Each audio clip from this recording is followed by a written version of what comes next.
I'm David. Thank you for joining me in this how to play video of That's Pretty Clever. Now you'll notice that this is the German edition. At the time of making this video, we could not get the English edition that's made by Stronghold Games of That's Pretty Clever. You'll notice that behind me we have the sample of our project of doing videos on the top 100 family games according to Board Game Geek users. That's Pretty Clever, as of September 2019, is in the top 20. And if you haven't had a chance, please check out our review video and our playthrough video. So let's take a look at what you do. So the object of the game is to get the most points over so many rounds, depending on the number of players you have. So each player is going to have a score sheet here, and here's a score pad. You get plenty of score pads. So you'll see here that if you play a 3-player game, you only play 5 rounds. A 4-player game would be 4 rounds. A 1-player or 2-player game is 6 rounds because you can play this solo. So each person will get a marker. And this is one of the few games where you will use the box lid or the box in some way as you're playing it. And here are the 6 dice that you will use. And I have a pad here to represent Julie because after I'm done rolling, she will get to do something. Actually, after I'm done rolling and picking up to 3 dice, she will get a chance to pick one of the dice that I put here on the silver platter. So let's get going here. We're going to roll. First thing you do, you determine who goes first, and then that player will roll the 6 dice. Now let me explain a little bit of the fields here. So here, if you take the yellow die, you're going to cross off one of the numbers. Notice it's 1 through 6. So if I rolled a 3, I would cross off the 3. But if I rolled a 6, I would have a choice to cross off this one or this one. So the yellow die goes here. The blue die goes with the white die in this field, and you add them together. That's why it's numbered 2 through 12. If you take the white die, you can say you're going to use it with the blue. If you take the blue die, you must use the white die with it. Now, why did I say if you take the white die, you can use the blue? Because the white die is also wild. It could be used for the yellow, the green, the orange, or the purple. But when you take the blue, you must use the white die as it's shown and cross off one of the numbers. Green goes here, orange here, and purple here. Now, some special rules for each area. As you use yellow dice, if I cross off this entire row, I will get called a fox, which I will explain in a minute what that is. If I cross off these numbers here, I'll get a +1 die action, which I'll explain in a moment. If I get this column, for instance, I get the 5, 4, and 6, I'll get 20 points if I cross off that column. So you got to keep track of when you cross off a row in a column, or even diagonal here, because you'll get bonuses. So part of the game is to use your dice in a way where you get chain reactions, where you get bonuses, which I'm going over right now. All right, so blue, if you cross off this column, you will get a reroll action. That's what this means here. You get to cross off a green number in sequence, which I'll explain how green works in a moment. You get to place a purple 6 down here. Here you get a +1 die action. You get a fox. Here you get to cross off any yellow that you want and place a orange 5 in this row. Orange must happen, depending on what you roll, you're limited to what you could use. So for the first one that you cross off, it must be 1 or higher, which it will be, obviously. But as you get further down, it will be harder to cross off this one because it needs to be a 5 or a 6.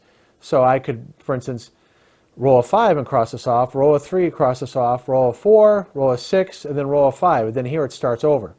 Now at the end of the game, you'll again go in sequence, and I'll get as many points as my furthest along X. So if you look at a example score sheet here, you'll notice that I got as far out as this, so I was going to get 28 points for having crossed off this many in sequence. Orange, you can put any value you want there. It could be a 1, a 6, and it doesn't matter what order they go in, whereas this is, goes from least to greatest. I can go 1, 2, 5, 2, 6. It's just whatever the orange value is at the time you take the die.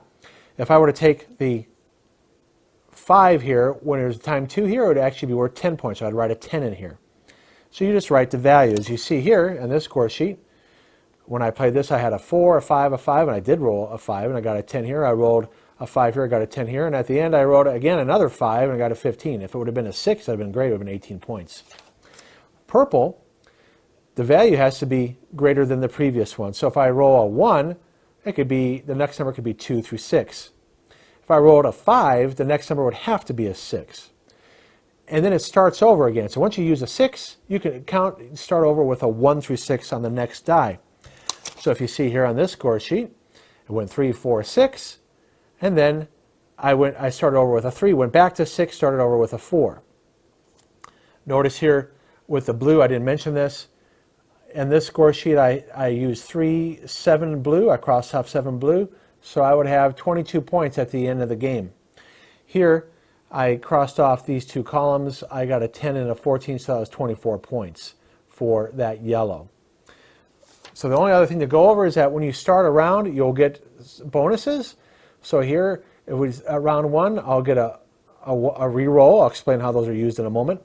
Here I get a +1 die in round 2, so I'll put a dot here and cross it off when I use it. A re-roll. Now round 4, you get to place cross off an X on, just make sure I remember this, to fill in a yellow, blue, or green field as described. So I can, when round 4, I can cross off any yellow one that's not already crossed off, any blue one, and the next green one in sequence. The 6 means here that I can put a 6 in the orange field or the purple field, so you get a bonus there. And then if we're playing with 4 players, the game will end after 4 rounds. On 3 players, round 5. 6 rounds for 1 or 2 players. So I'll explain how to use a reroll and the +1 die action in a moment. I'll explain how to use the fox when I go over scoring. So you're rolling your 6 dice, you're picking one of the dice, and I'll explain what happens after you pick one of those dice. Because the strategy is, the tension in the game is that when you pick a die, any number that is less than that die's value must be put on the silver platter. So let me show you how that works. So here I rolled.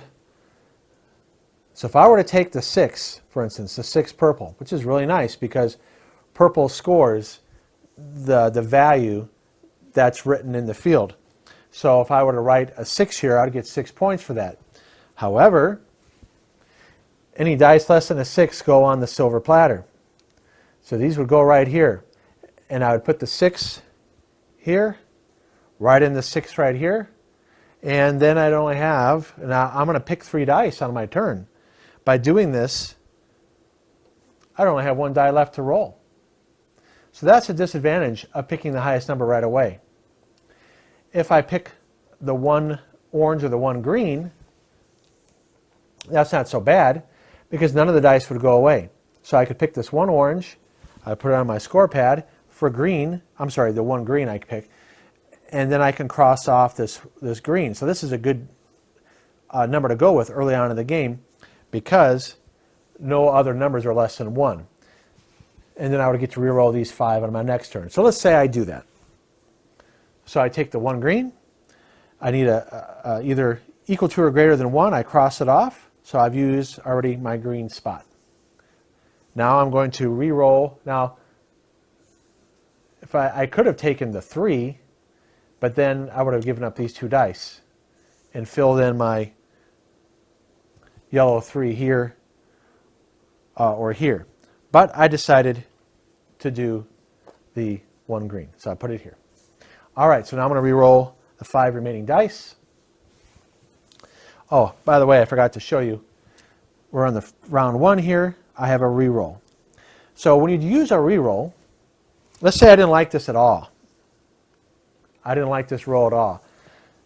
I must re-roll all dice if I take a re-roll. I can't choose which dice I want to roll, but I'm not going to use it right now. I'm going to save that for later on in the game. So again, I put that green 1 there, crossed off the green 1. Now I'm going to re-roll these 5 dice. All right, well, I got a lot of 2s. Now, if I take the 2 purple, it's only worth 2 points down here. So, and then I could, the next purple I put here could be 3, 4, 5, or 6. I could take the, you know what, let me just move the dice here so it's easier to follow along. This is nice, but then all these dice would go on the silver platter. So I'm not going to do that because I want to be able to use 3 dice on my turn. I could take the yellow 4 and give up these. If I take the blue 2, I would use the blue, I would use the white 2 with it and cross off the 4, which is what I'm going to do. So I put the blue 2 there, I cross off the 4, and so this goes here. The white I'll get to re-roll again. Now I could use the white 2 as a wild. I could have did this instead and made it, for instance, green and crossed off the next green, and then I re-roll those, but instead I'm going to use the blue. So now I have one more die I can pick, and I have 4 dice available to roll, which gives me more options. So here I go. All right, so the 6 yellow could be nice, but the orange 4, because the orange 4, again, I'll put them up here, I could take the 1 and use it with the blue, oops, and cross off the 3. I could take the orange 4, which I'll do just to show you how orange works. The yellow 6 would be nice because I can cross off this one, but I'm going to take 4 points for orange. So I just write a 4 there, and that's going to be worth 4 points at the end of the game. So I put it here. These 3 dice go on the platter. So now that I'm the active player, I just finished my round. Julie, now being the passive player, gets to choose one of these dice for her score pad, which is right here. So Julie, she hasn't even been the active player yet. If she were to take the 1 white, she would combine it with my 2 blue here, which she's probably not going to do. She's going to take that yellow 6. She's going to cross off her 6. So that was her action as a passive player. Now, if we had a +1 die, which we don't get to the second turn, and we can get it when we have certain bonuses that happen during the game, once the passive players pick their die, then both players that want to use a +1 die can do so, which means you can reuse any die you want anywhere on the active player's score sheet or on the silver platter. So if we were in the second round and I wanted to reuse my blue 2, I could, and then I would look where what the white is showing on the silver platter, or even if I had it right here and I say I want to use my blue 2 again, I would combine it with the white, because let's say I use that 1 white for another color somewhere else. But I'm going to use if I did have a +1 die action and I picked the blue 2, I look here on the silver platter, I use the 1 with it, and then I would cross off my 3 here. And then Julie, if she wanted to use her +1 die later on, she could use any one of my dice that is showing here as the active player, or use the die in the silver platter over. Even if she took the yellow 6, if there was a spot to use that yellow 6 again, she could take it again, even though she took it as a passive player. So, and if you have multiple +1 dice, you can use them all at the end of an active player's turn, but you just can't choose the same die again. So I couldn't choose let's say over here, I placed my 4 here during my active player turn. I could use my +1 die to take a 4 again, and I would write the 4. If I had another +1 die, which I would have marked off here, I can't take the orange 4 again. So the most you can use the die really is twice if you use a +1 die action. Once if you use it as the active or passive player, and once if you use a +1 die, and you can't use another +1 die to use it a third time on the same round. All right, so I was the active player. I just finished my round. This is how quick this goes. Now Julie will be the active player. She will pick up the 3 dice out of the silver platter and roll the 3 dice I used on my score sheet. Here's her score sheet here, and she'll roll. And again, she got 1s again. She'll she'll do the one white and use it for, let me put her score pad right here on top of mine. She'll use the one, actually the one white, and cross off the 5 blue.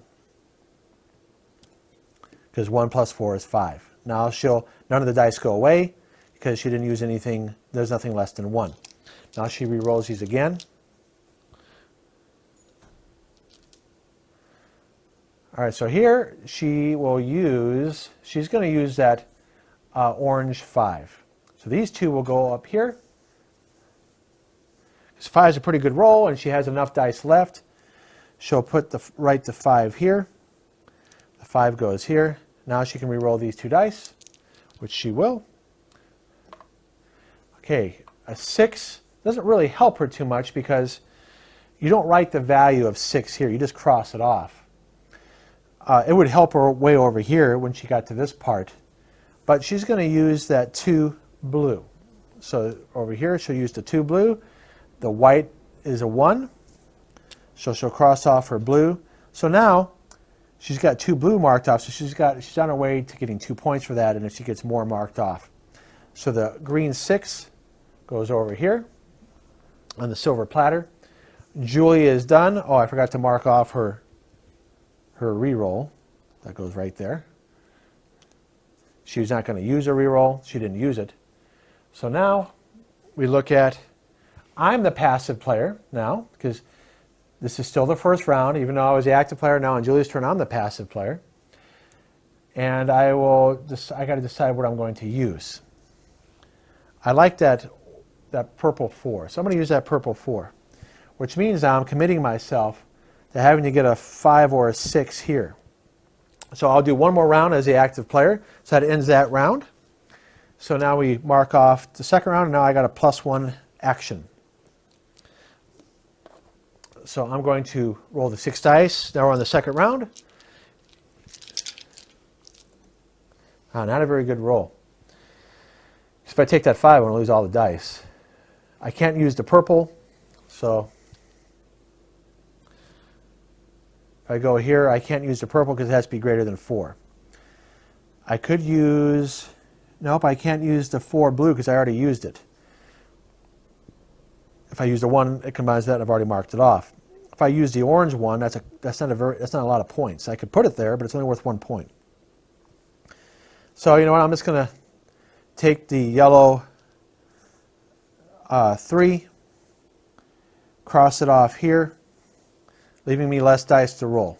So I get rid of these 3. So it might not be a good move. So I put those right there. Now I only have 2 dice to roll. And if I don't roll well, I might not be able to use one of them. So I could take the white 5, but then the green die would go here and I'd have 1 less die to use this round. So I have to use the green 3 if I want to be able to roll that white 1. So luckily I can use it. If I had rolled a 1, I couldn't use it.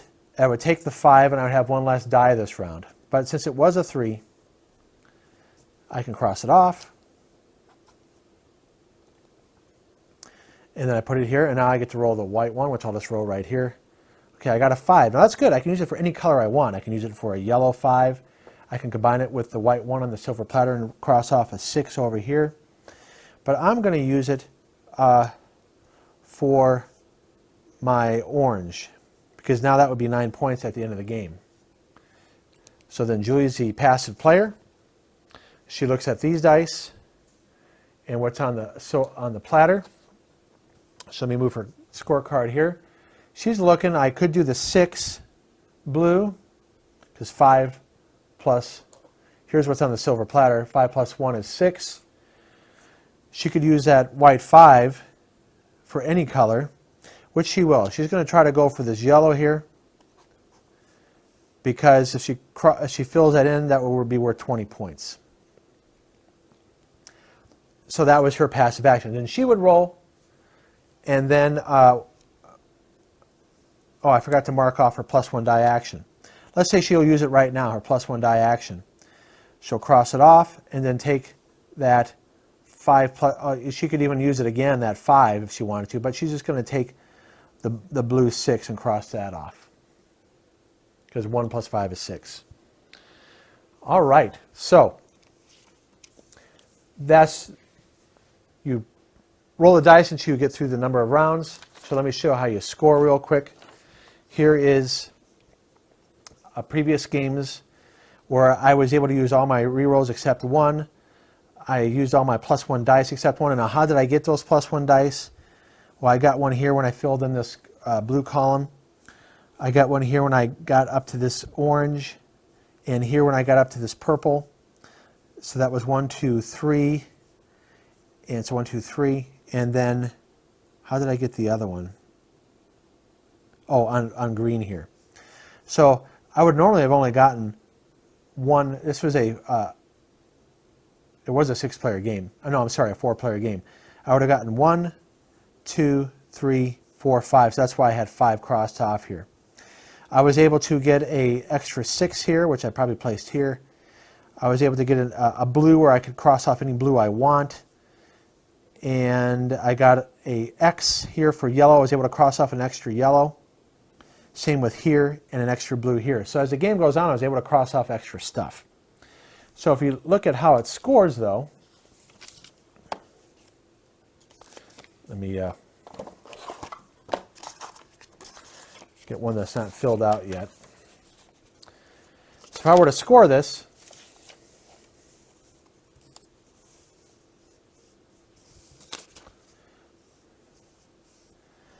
I look at my yellow. My yellow is, I fill in this column, that's 24.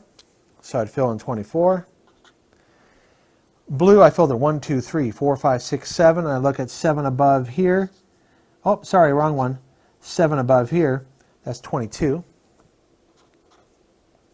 Look at my green, I went all the way across to here, which is 28.